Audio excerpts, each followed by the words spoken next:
Dear friends, आज की class में हम इफिट्रा की लाइफ साइकिल में male and female gametophyte development and embryogenic को डिटेल में स्टडी करेंगे। इससे पहले हमने इफिट्रा की लाइफ साइकिल में male and female strobilus and microsporogenesis megasporogenesis को डिटेल में पढ़ा है। वीडियो की लिंक डिस्क्रिप्शन बॉक्स में दिए गए। इफिट्रा एक इंपॉर्टेंट जीनस है जिम्नोस्पर्म प्लांट ग्रुप में। इसके ऊपर बच्चों आपके प्रैक्टिकल में भी क्वेश्चन बन जाता है एंड थ्योरी पेपर में भी क्वेश्चन पूछ लिया जाता है। तो चलिए स्टार्ट करते हैं गैमेटोफिटिक फेज से।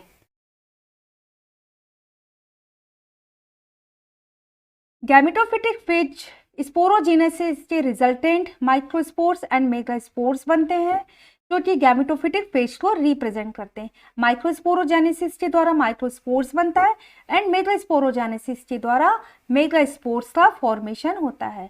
अब हम पढ़ते हैं development of male gametophyte. Male gametophyte का डेवलपमेंट किस तरह से होता है। माइक्रोस्पोरेंजिया के अंदर हमने देखा पोलन ग्रेन्स डेवलप होते हैं।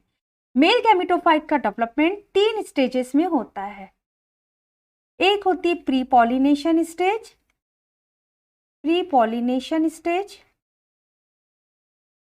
सेकेंड पॉलिनेशन स्टेज,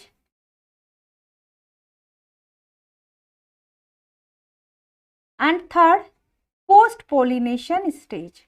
इन 3 स्टेजेस में मेल गैमेटोफाइट के डेवलपमेंट को हम पढ़ते हैं। प्री पॉलिनेशन स्टेज ये माइक्रोस्पोरेंजिया में ही होती है, जिस समय पोलन ग्रेन्स माइक्रोस्पोरेंजिया में होते हैं तभी इनमें डिवीजन होना स्टार्ट हो जाता है। माइक्रोस्पोर्स में फर्स्ट डिवीजन होता है जो कि असिमेट्रिक होता है, असमान होता है, असिमेट्रिक डिवीजन होता है, जिससे कि एक छोटी फर्स्ट प्रोथैलियल सेल बनती है और एक बड़ी लार्ज आउटर सेल बनती है। हम हर स्टेज को डायग्राम से भी देखेंगे। यहाँ पर एक फ्लो चार्ट के थ्रू हम देख लेते हैं। फ्लो चार्ट से आपको याद करना समझना बहुत आसान होगा। माइक्रोस्पोर्स अभी किस में, माइक्रोस्पोरेंजिया में ही है। हम पढ़ रहे हैं प्री पॉलिनेशन स्टेज, पॉलिनेशन से पहले की अवस्था, ठीक है, जो कि माइक्रोस्पोरेंजिया में ही हो रही है। इन माइक्रोस्पोर्स में जो कि हैप्लॉइड है, फर्स्ट डिवीजन हुआ, असिमेट्रिक हुआ, असमान विभाजन हुआ, जिससे फर्स्ट प्रोथैलियल सेल बनती है। ये छोटी होती है, लेंस शेप्ड होती है, ठीक है, लेंस शेप्ड होती है। लार्ज आउटर सेल होती है। जो फर्स्ट प्रोथैलियल सेल होती है इसमें आगे कोई डिवीजन नहीं होता। लार्ज जो आउटर सेल बनती है इसमें अगेन एक डिवीजन होता है। ये डिवीजन फिर से असिमेट्रिक है। तो फर्स्ट डिवीजन हुआ ये, जिससे फर्स्ट प्रोथैलियल सेल बनी। हम डिवीजन कितने हो रहे हैं वो भी काउंट करेंगे साथ साथ में। Then second division, this one also asymmetric, असमान है ये, जिससे सेकेंड प्रोथैलियल सेल बनती है जो फर्स्ट प्रोथैलियल के पास में होती है, नियर होती है इसके, near to first prothallial cell. इसमें भी फर्दर डिवीजन नहीं होता, ये आगे डिवाइड नहीं करेगी, नो फर्दर डिवीजन। इस डिवीजन से जो बड़ी सेल बनती है उसको अब हम कहते हैं एंथ्रीडियल सेल। एंथ्रीडियल सेल में अगेन एक डिवीजन होगा। कौन कितना नंबर का हो गया, थर्ड डिवीजन हो गया ये, ठीक है, थर्ड डिवीजन जो फिर से असिमेट्रिक है, फिर से असमान है, जिससे कि एक छोटी स्मॉल जनरेटिव सेल बनेगी और एक बड़ी ट्यूब सेल बनेगी। ये जो स्मॉल जनरेटिव सेल है इसमें फिर से एक डिवीजन होगा। कौन कितने नंबर का हो गया, फोर्थ डिवीजन चल रहा है, ठीक है, फोर्थ डिवीजन, जिससे एक बॉडी सेल बनती है और एक स्टॉक सेल बनती है, ठीक है। तो 4 डिवीजन होते हैं माइक्रोस्पोर्स में। प्री पॉलिनेशन स्टेजेस में कितने डिवीजन हुए, total 4 divisions in pre pollination stage, first, second, third and fourth. In fourth division के रिजल्टेंट जो माइक्रोस्पोर्स इनिशियली सिंगल सेल्ड था, सिंगल सेल्ड, वो 5 सेल में कन्वर्ट हो गया। 2 है प्रोथैलियल सेल, एक है बॉडी सेल थर्ड, फोर्थ, और एक है fifth cell large tube cell. तो इस तरह से माइक्रोस्पोर्स में प्री पॉलिनेशन स्टेज में 4 डिवीजन्स होते हैं एंड टोटल कितनी सेल्स बनती है, 5 सेल्ड स्टेज आ जाती है। ठीक है। इस 5 सेल्ड स्टेज में माइक्रोस्पोर्स का डिस्पर्जल होता है, पॉलिनेशन होता है। अब यहाँ पर आपको ध्यान रखना है, साइकस में हमने पढ़ा था, साइकस के केस में 3 सेल्ड स्टेज में होता है। ठीक है, पॉलिनेशन के समय में पोलन ग्रेन 3 सेल्ड स्टेज में, पाइनस में 4 सेल्ड स्टेज में है, एंड इफिड्रा में 5 सेल्ड स्टेज में। ठीक है, कंपैरेटिव अकाउंट से पूछ लिया जाता है। कौन कौन सी सेल है? 2 प्रोथैलियल सेल हैं, एक बॉडी सेल, एक स्टॉक सेल एंड एक ट्यूब सेल है। तो इस 5 सेल्ड स्टेज में पोलन का डिस्पर्जन होता है, पॉलिनेशन होता है। पॉलिनेशन के बाद पोलन जो है अपने ओव्यूल के ऊपर पहुंचता है, माइक्रोपाइल पर जाता है। हम अब डायग्राम्स के थ्रू इन स्टेजेस को देख लेते हैं। This one microspores, flow charts and diagram के थ्रू आप बहुत ही आसानी से बच्चों समझ सकते हैं मेल गैमेटोफाइट का डेवलपमेंट कैसे हो रहा है। Microspores, first division, first prothallial cell,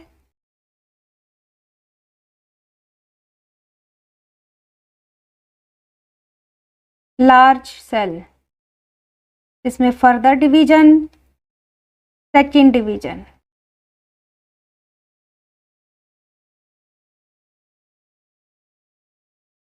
first prothallial, इसके साथ में second prothallial, first and second prothallial, ये बनी antheridial cell. Now antheridial cell में आगे डिवीजन होगा, first and second prothallial cell में कोई डिवीजन नहीं होता। एंथ्रीडियल सेल में आगे डिवीजन होगा, जिससे थर्ड डिवीजन, जिससे एक सेल बनेगी जनरेटिव सेल एंड एक ट्यूब सेल। ठीक है, और नीचे है हमारी first and second prothallial cell. तो इस तरह से हम यहाँ डायग्राम ड्रॉ कर सकते हैं इसका।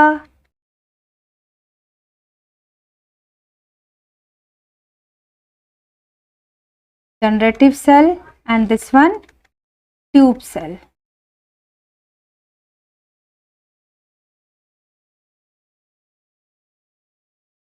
अब जनरेटिव सेल में फोर्थ डिवीजन से इस तरह से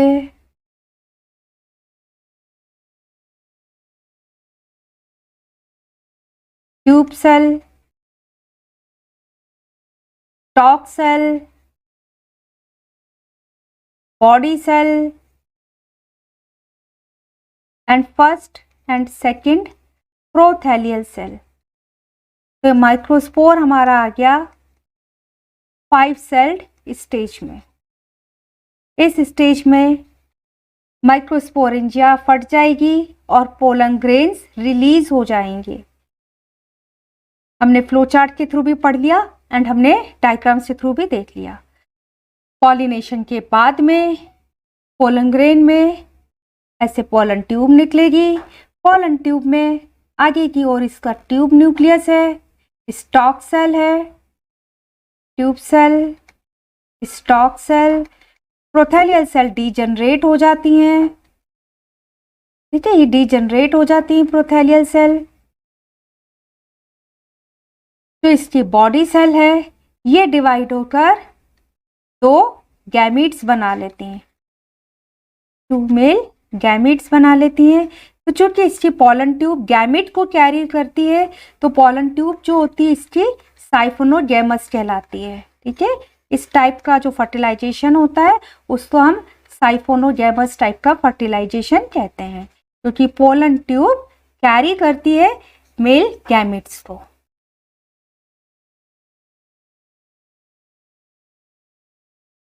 now development of female gametophyte. Female gametophyte का डेवलपमेंट होता है मेगास्पोर से। मेगास्पोर का फॉर्मेशन हुआ था ओव्यूल के न्यूसेलस में, ठीक है। मेगास्पोर तक की फॉर्मेशन को हमने पढ़ लिया है। मेगास्पोर फीमेल गैमेटोफाइट की फर्स्ट सेल को रिप्रेजेंट करता है। 4 मेगास्पोर बनते हैं जिसमें से 3 डिजनरेट हो जाते हैं, ओनली 1 फंक्शनल होता है, 1 फंक्शनल मेगास्पोर। ये रिप्रेजेंट करता है फीमेल गैमेटोफाइट की फर्स्ट सेल को। इस फंक्शनल मेगास्पोर में इनिशियली एक डिवीजन, फर्स्ट डिवीजन होता है जिससे 2 डॉटर न्यूक्लियाई बनते हैं। देन अगेन सेकेंड डिवीजन जिससे क्वाड्रेंट स्टेज आती है, 4 न्यूक्लियस स्टेज आती है। ये चारों न्यूक्लियस जो है एक दूसरे के अपोजिट अरेंज हो जाते हैं। यहाँ पर अगर हम एक सेल को रिप्रेजेंट करें इस तरह से डायग्राम्स के थ्रू बताएं, ये एक हमारा जस्ट सपोज ये मेगास्पोर है, ठीक है। मेगास्पोर किस में है बच्चों? ये मेगास्पोर ये न्यूसेलस के अंदर है, ठीक है। यहाँ पर हम एक रफ बना लेते हैं, चलो ये हमने न्यूसेलस बना लिया, ठीक है। ये न्यूसेलस है। तब क्या होगा? मेगास्पोर में डिविजन्स होंगे, ठीक है। डिवीजन होंगे, ये अपने साइज में भी इंक्रीज करेगा, साइज में इंक्रीज करेगा तो मीन्स ये न्यूसेलस इसको स्पेस देगा। डिवीजन के लिए इसको एनर्जी चाहिए, तो मेगास्पोर को एनर्जी किससे मिलती है डिवीजन के लिए? ये न्यूसेलस की सेल से न्यूट्रिशन लेता है। Nucellus as a nutritive tissue absorb होता है, इसलिए जब ये फीमेल गैमेटोफाइट पूरा बन जाता है तो न्यूसेलस ये थिन लेयर ही हमें दिखाई देती है, जो कि सीड के निर्माण तक सिर्फ बहुत ही पतली लेयर के रूप में दिखाई देती है, जिसको पेरिस्पर्म कहते हैं। तो न्यूसेलस की सेल से फूड लेता है, एनर्जी लेता है, और मेगास्पोर में डिविजन्स होते हैं। डिवीजन से जो फर्स्ट डिवीजन हुआ 2 न्यूक्लियाई बने, ठीक है। एक सेल के अंदर ही 2 न्यूक्लियाई बने, दोनों न्यूक्लियस अपोजिट ऐसे अरेंज्ड हो जाते हैं, एक ऊपर माइक्रोपाइलर सिरे की तरफ और एक चैलेजा सिरे की तरफ अरेंज्ड हो जाते हैं, ठीक है। फिर सेकंड डिवीजन हो रहा है, फर्स्ट डिवीजन से 2 न्यूक्लियस बने, सेकंड डिवीजन हो रहा है, अब 4 न्यूक्लियस हो जाएंगे टोटल। ये चारों न्यूक्लियस ऐसे अरेंज्ड हो जाते हैं, तो 2 अपोजिट हो गए, एक माइक्रोपाइलर एंड की तरफ हो गया, माइक्रोपाइलर एंड की तरफ, और एक हो गया चैलेजल एंड 2 हो जाते हैं पेरीफेरी की तरफ, ठीक है। इनको पेरीफेरी कहते हैं, परिधि की तरफ, पेरीफेरी की तरफ। तो इस तरह से ये अरेंज हो जाते हैं। बीच में एक वैक्यूल बनना स्टार्ट हो जाता है, ठीक है। एक वैक्यूल बनना या रिक्ति का बनना स्टार्ट हो जाता है, ठीक है। अब क्या होगा? ये जो 4 न्यूक्लियस स्टेज के बाद कई सारे डिविजन्स होंगे, मैनी डिविजन्स होते हैं, और नियर अबाउट 256 फ्री न्यूक्लियस बन जाते हैं। अब इतने सारे न्यूक्लियस के लिए स्पेस चाहिए, तो जो फीमेल गैमेटोफाइट बन रहा है वो न्यूसेलस को एब्जॉर्ब करता रहता है, न्यूसेलस बहुत कम रह जाता है, और ओव्यूल में एक बड़े से मास के जैसे, सेल के मास के जैसे हमारे को फीमेल गैमेटोफाइट दिखाई देता है, ठीक है। तो यहाँ पर ये हो गया फीमेल गैमेटोफाइट। कितने न्यूक्लियस बने? 256 न्यूक्लियस है। तो ये बीच में सेंट्रल वैक्यूल और इसके चारों तरफ कई सारे ऐसे न्यूक्लियस अरेंज रहते हैं, ठीक है। ये है फीमेल गैमेटोफाइट की free nuclear stage, free nuclear stage of female gametophyte.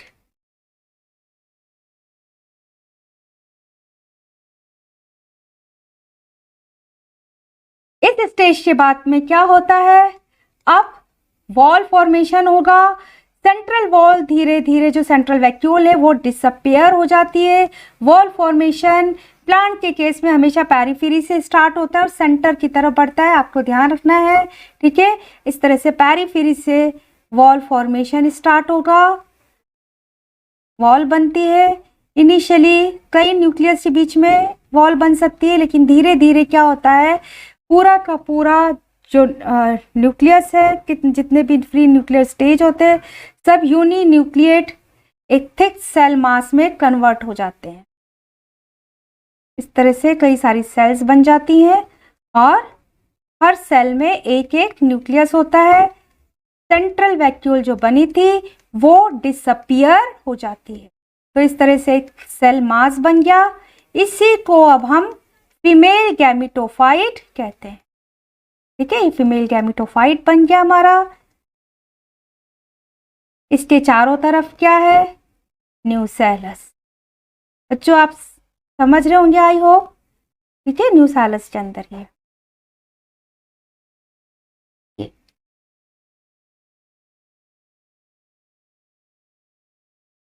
तो इस तरह से सेलुलर फीमेल गैमेटोफाइट बनता है।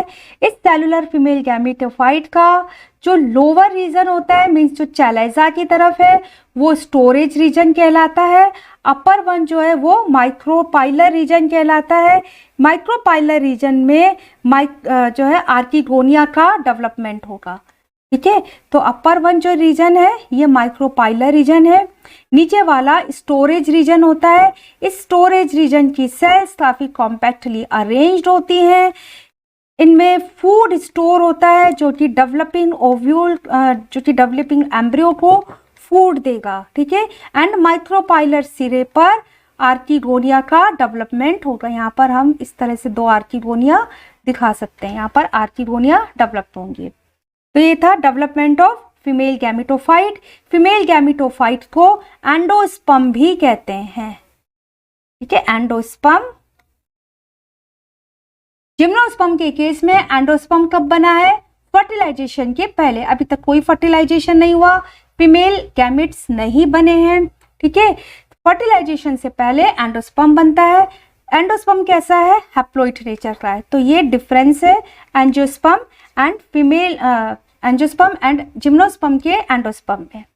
Now development of archegonia. Archegonia किस तरह से डेवलप होती है, फीमेल गैमेटोफाइट या एंडोस्पर्म की जो माइक्रोपाइलर रीजन की सेल हैं, हाइपोडर्मल सेल आर्किगोनियल इनिशियल की तरह काम करती हैं। जिस सेल से आर्किगोनिया बनेगी वो आर्किगोनियल इनिशियल कहलाएगी। ठीक है, जस्ट सपोज ये हमारा फीमेल गैमेटोफाइट है, तो ये कुछ सेल्स हैं जो कि आर्किगोनियल इनिशियल की तरह काम करती हैं। आर्किगोनियल इनिशियल वाली सेल्स मेटाबॉलिकली एक्टिव हो जाती है, इनमें डिवीजन की क्षमता आ जाती है। मेटाबॉलिकली एक्टिव हो गई, ये डिवाइड करेंगी। ठीक है, और कौन सी सेल्स है, हाइपोडर्मल सेल। हाइपोडर्मल सेल का मतलब होता है अपर वाली सेल के नीचे की सेल्स। ठीक है, अपर जो एपिडर्मल सेल होती है उससे नीचे की सेल। और किस रीजन की है, माइक्रोपाइलर रीजन की। ठीक है, चैलाजा की तरफ वाला तो स्टोरेज रीजन है। ठीक है, जिसमें कि फूड स्टोर होगा, ये तो स्टोरेज रीजन है। तो 2 या 3 आर्किगोनियल इनिशियल सेल बनती है। प्रत्येक आर्किगोनियल इनिशियल सेल में अब एक डिवीजन होगा, जिससे बाहर की तरफ आउटर प्राइमरी नेक सेल बनेगी और अंदर की तरफ एक सेंट्रल सेल बनेगी। ठीक है, ये है हमारी आर्किगोनियल इनिशियल। इसमें एक डिवीजन हुआ, डिवीजन से बाहर की तरफ बन रही है प्राइमरी नेक सेल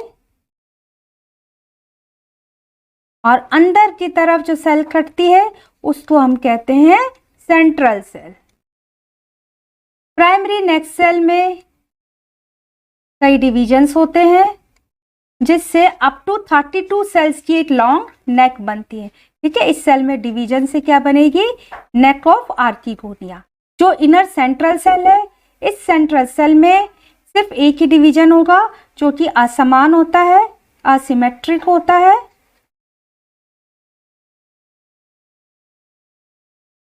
इससे एक बाहर की तरफ वेंट्रल कैनाल सेल बनती है, ये काफी छोटी सी होती है, स्मॉल, एंड एक बड़ा एग न्यूक्लियस या एग सेल बनती है। तो इस तरह से इफिड्रा की आर्किगोनिया में नेक कैनाल सेल्स नहीं पाई जाती। ठीक है, नेक कैनाल सेल्स एब्सेंट होती हैं। जिस समय आर्किगोनिया डेवलप होती है तो उस समय कुछ सेल्स जो हैं वो डिवाइड होकर आर्किगोनिया की जैकेट बना लेती हैं। ठीक है, आर्किगोनिया जब डेवलप हो रही है तो कुछ सेल्स फीमेल गैमेटोफाइट की एंड न्यूसेलर्स की, इसको सराउंड करने वाली न्यूसेलर्स की कुछ सेल्स डिवाइड होती है और आर्किगोनिया के चारों तरफ एक जैकेट सी बना लेती है। ये जैकेट 2 to 3 लेयर्ड हो सकती है। नाउ एम्ब्रोजेनी। एम्ब्रोजेनी में हम पढ़ते हैं किस तरह से जाइगोट से सीड का डेवलपमेंट हो रहा है। ठीक है, तो एम्ब्रोजेनी के में फर्स्ट स्टेप में फर्टिलाइजेशन होता है। फर्टिलाइजेशन में क्या होता है, पॉलन ट्यूब से जो मेल गैमेट्स आते हैं, पॉलन ट्यूब कैरी करती है मेल गैमेट्स को। तो इस टाइप का जो फर्टिलाइजेशन होता है जिसमें मेल गैमेट्स एक ट्यूब के थ्रू आते हैं एग तक, उसको हम कहते हैं साइफोनोगैमस। माइक्रोस्पोर्स पोलन ग्रेन्स आए, एक ट्यूब बनेगी पोलन ट्यूब, इसमें मेल गैमेट्स आएंगे, पोलन ट्यूब एग तक आकर बर्स्ट हो जाती है एंड एक मेल गैमेट एंड एग का फ्यूजन होता है जिससे कि डिप्लॉइड जाइगोट बन जाता है। तो फर्टिलाइजेशन साइफोनोगैमस टाइप का है। एक ओव्यूल में जो 2 से 4 आर्किगोनिया बनती हैं, उन सभी आर्किगोनिया में फर्टिलाइजेशन होता है, लेकिन सिर्फ एक ही जाइगोट, अल्टीमेटली एक ही जाइगोट एक मैच्योर एम्ब्रियो में डेवलप होता है। जाइगोट में 3 सक्सेसिव डिवीजन्स होते हैं जिससे 8 प्रो एम्ब्रियो बनता है। यहाँ पर हम इस चीज को डायग्राम्स के थ्रू समझते हैं क्योंकि बहुत इंपॉर्टेंट है बच्चों। ये है जाइगोट। जाइगोट रिप्रेजेंट करता है, डिप्लॉइड होता है, ये रिप्रेजेंट करता है first cell of sporophyte, first cell of sporophytic plant. ठीक है, क्या होता है इस जाइगोट में 3 सक्सेसिव डिवीजन होते हैं, 3 सक्सेसिव डिवीजन्स होते हैं। 3 सक्सेसिव डिवीजन से जाइगोट के अंदर 8 न्यूक्लियस बन जाएंगे, 4, 5, 6, 7, 8। ठीक है, ये क्या बन रहा है, 8 न्यूक्लियस। अब क्या होगा, अब वॉल फॉर्मेशन होता है, वॉल फॉर्मेशन जाइगोट के अंदर ही है ये। ठीक है, जाइगोट के अंदर ही इस तरह से हर न्यूक्लियस के चारों तरफ ऐसे वॉल्स ही बन जाती है। तो इस तरह से 8, हम कहते हैं 8 प्रो एम्ब्रियो बन रहा है, क्योंकि ये जो भी स्ट्रक्चर्स बन रही हैं ये सारी कैपेबल होती है एम्ब्रियो में डेवलप होने में। 4, 3, 7 और 1 ये 8। तो ये सारी स्ट्रक्चर जो है कैपेबल होती है एम्ब्रियो में डेवलप हो सकती है, इसलिए हम इनको प्रो एम्ब्रियो कहते हैं। ठीक है, तो जाइगोट में क्या होता है, 3 सक्सेसिव डिवीजन होते हैं जिससे 8 प्रो एम्ब्रियो फॉर्म्ड होते हैं और ये सारे ही प्रो एम्ब्रियो कैपेबल होते हैं इंडिपेंडेंट एम्ब्रियो डेवलपमेंट में। इसलिए इस टाइप के जो पॉली एम्ब्रियोनी है, मीन्स इसमें एक जाइगोट से कई एम्ब्रियो बने हैं, उसको हम कहते हैं एम्ब्रियो सैक पॉली एम्ब्रियोनी।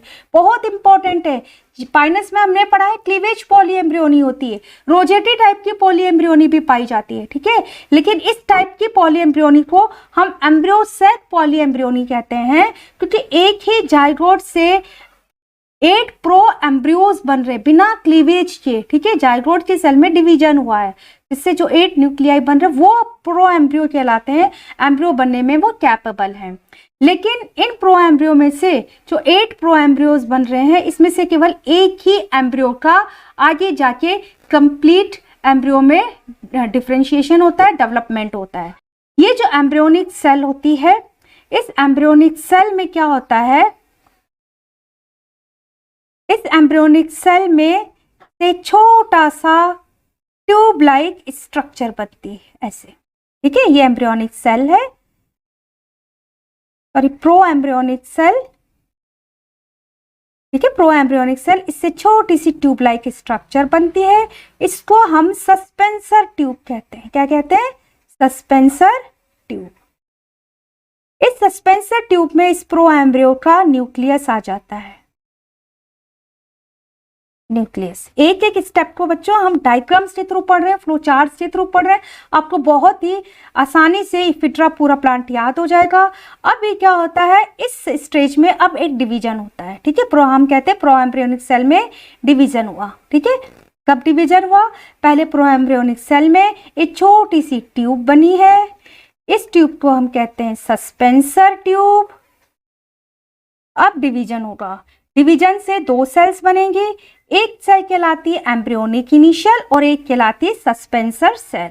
ठीक है, ये जो सस्पेंसर सेल बनी है ये यूनि न्यूक्लियट ही रहती है, ये कैरेक्टरिस्टिक फीचर है। हमने जब मॉर्फोलॉजी पढ़ी है तब हमने इस फीचर को पढ़ा है। इफिड्रा के केस में निटेल्स का ये कैरेक्टरिस्टिक फीचर है जो कि नीटम, वेल्विस्चिया एंड इफिड्रा तीनों में मिलता है, जो फर्स्ट सस्पेंसर सेल बनती है वो यूनिन्यूक्लिएट होती है। ठीक है, अब इस स्टेज पे डिवीजन होगा तो 2 सेल्स बनी, एक बनी फर्स्ट सस्पेंसर सेल और एक हो जाती एम्ब्रियोनिक इनिशियल। एम्ब्रियोनिक इनिशियल में अगेन डिवीजन, इससे बनेगी एक apical cell and second suspensor cell.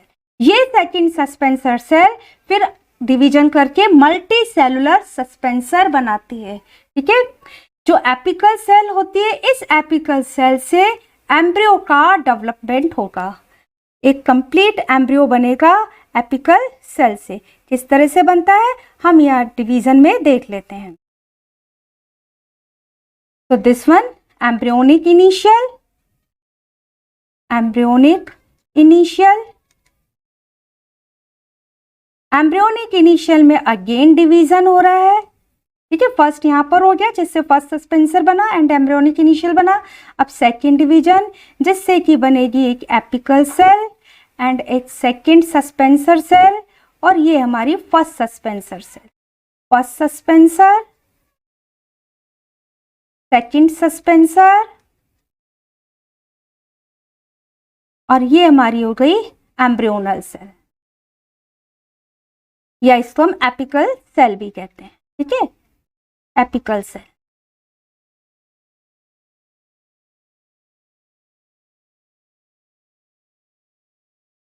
Suspensor cell में कई डिवीजन्स होंगे जिससे कि मल्टी सेलुलर सस्पेंसर बनेगा।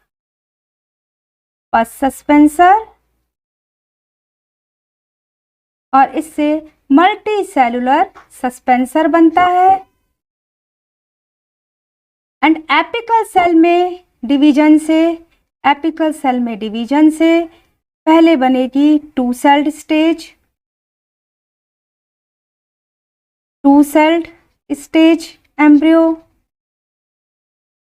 देन फिर अगेन डिवीजन, क्वाड्रेंट स्टेज आ जाएगी, नीचे सस्पेंसर है ही सही। ठीक है, ये हो गया quadrant stage.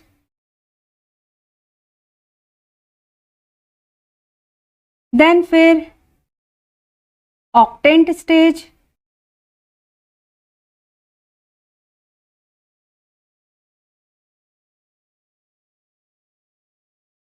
Octant stage, octant stage के बाद ग्लोब्यूलर स्टेज आती है, इस पे फुटबॉल जैसा दिखाई देता है embryo. This one is globular stage. Globular stage के बाद एम्ब्रियो की हार्ट शेप्ड स्टेज आती है जिसमें पेरिफेरी की सेल्स तेजी से डिवाइड करती है, कॉटिलीडोन बनाएंगी एंड बीच में कंस्ट्रक्शन बनना स्टार्ट हो जाता है। इस तरह से ये heart shaped stage, torpedo stage भी कहते हैं इसको, heart shaped stage of embryo. ये सेल्स कॉटिलीडोन बनाएंगी।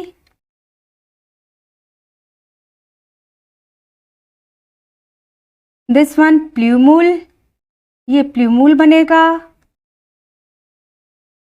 कॉटिलीडोन, प्ल्यूमूल,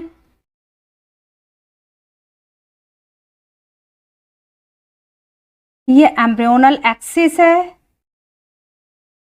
एम्ब्रियोनल एक्सिस के ये प्ल्यूमूल हो गया एंड इधर हो गया रेडिकल। रेडिकल के बीच नीचे वाला हिस्सा हाइपोटोटाइल, हाइपोटोटाइल। तो इस तरह से एम्ब्रियो का डेवलपमेंट होता है। एम्ब्रियो डेवलपमेंट के साथ साथ ही ओव्यूल में भी कई चेंजेस आते हैं एंड ओव्यूल फर्टिलाइजेशन के बाद अब सीड बना लेता है। तो seed is a fertilised ovule is known as seed. एक फर्टिलाइज्ड ओव्यूल में फर्टिलाइजेशन के बाद में कई सारे चेंजेस आ जाते हैं जिसको हम पोस्ट फर्टिलाइजेशन चेंजेस में पढ़ते हैं। Now post fertilisation changes, post fertilisation changes, post fertilisation changes में ओव्यूल ट्रांसफॉर्म्ड हो जाता है सीड में एंड जाइगोट ये बनाता है एम्ब्रियो।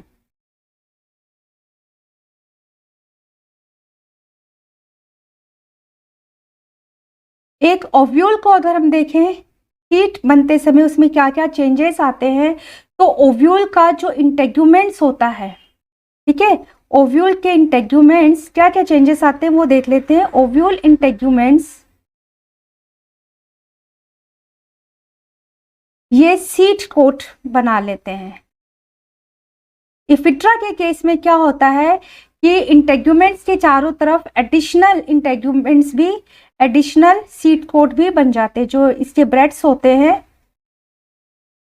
जो ब्रेड्स होते हैं इसके, वो ब्रेड्स भी सीड कोट में जुड़ जाते हैं और एक एडिशनल जो है लेयरिंग बना लेते हैं, कवरिंग बना लेते हैं सीड की। तो इस तरह से सीड कोट जो है काफी थिक सा हो जाता है। तो इफिड्रा का जो सीड कोट होता है उसमें इंटेग्यूमेंट्स तो होते ही हैं, साथ में ब्रेड्स भी होते हैं। सीड कोट के अंदर ओव्यूल का जो न्यूसेलस होता है, सेकंड चेंज क्या आता है, फर्स्ट तो ओव्यूल के इंटेग्यूमेंट हो गया, सीड कोट में बन गए।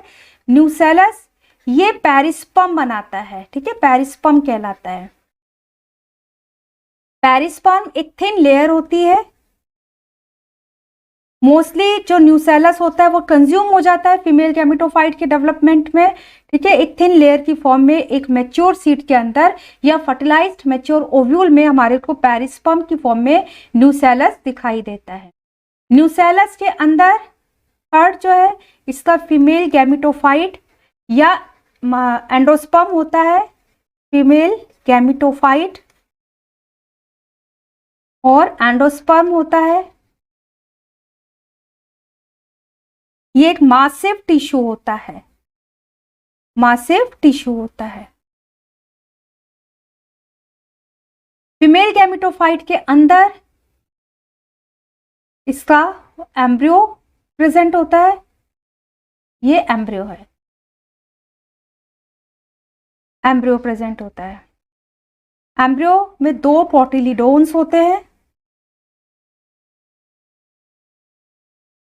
तो इस तरह से सीड ओव्यूल जो है वो सीड में ट्रांसफॉर्म्ड हो जाता है, ठीक है। एक सीड में सीड कोट है, पेरिस्पर्म है, एंडोस्पर्म है। एंडोस्पर्म जो है वो 4 जोन्स में डिफरेंशिएट होता है। ये एक कैरेक्टरिस्टिक फीचर है जो कि पाइनस एंड साइकल्स के केस में हमने नहीं पढ़ा था। पेरिफेरी से सेंटर की तरफ देखें हम कौन कौन से जोन्स हैं, ये देखें, पेरिफेरी टू सेंटर। ऑस्टोरियल जोन होता है पेरिफेरी की तरफ, देन इसके बाद प्रोटियोलिपिड एंड स्टार्ची जोन होता है। थर्ड वन स्टार्ची जोन्स होता है, तो मीन्स प्रोटीन किस में प्रेजेंट है, सेकंड जोन में प्रेजेंट है। एंड सेंट्रल जोन होता है जिसमें किसी तरह का स्टोरेज प्रोडक्ट नहीं होता। बीच में एम्ब्रियो होता है जिसमें 2 कोटिलीडोन्स पाए जाते हैं। तो इस तरह से इफिड्रा का सीड 3 जनरेशन को रिप्रेजेंट करता है। First generation parental sporophytic generation,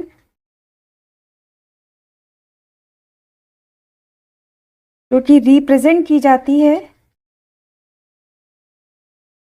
seed coat and perisperm के द्वारा। सेकेंड जनरेशन गैमेटोफिटिक जनरेशन है, फीमेल गैमेटोफाइट और एंडोस्पर्म के द्वारा रिप्रेजेंट की जाती है, एंडोस्पर्म।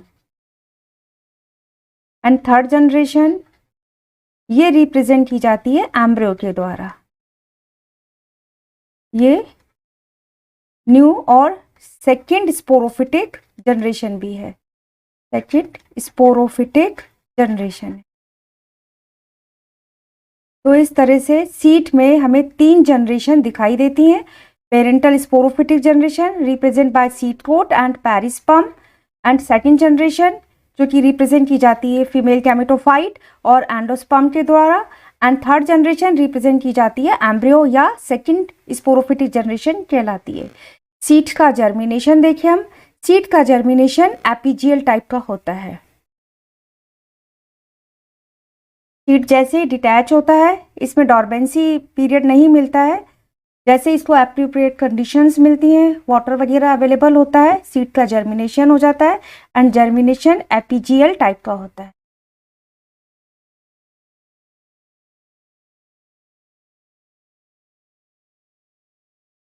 स्टूडेंट, आज की क्लास में हमने इफिट्रा की लाइफ साइकिल में मेल एंड फीमेल गैमेटोफाइट का डेवलपमेंट को पढ़ा है, एम्ब्रियोजेनिक को डिटेल में स्टडी किया है। इससे पहले हमने इफिट्रा लाइफ साइकिल में male and female strobilus and microsporogenesis and megasporogenesis को पढ़ा था।